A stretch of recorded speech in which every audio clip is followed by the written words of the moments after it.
So I think a deep part of it for me is that I think there needs to be an acknowledgement of the betrayal, because what comes up for me as you're kind of describing the kind of gap or the ways in which the positionality of people in rural communities is so starkly different to that of the state.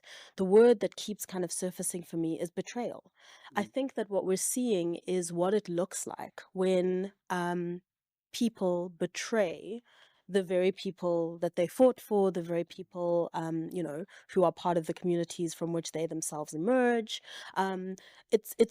Yeah, there's been a ripping of a fabric of trust. There's been a betrayal of promises. There's been a betrayal almost of who you are to a degree. mhm, And I think that it would make a real impact for the state, for the players in power, to turn around and acknowledge that, look, when we were in the trenches during, the deep, dark periods of apartheid, we did speak perhaps with a more common tongue, and we have turned around and we have betrayed that. We have, to a degree, gone back on those, mhm. promises, on those thoughts, theories, dreams, aspiration of what a different South Africa could look like.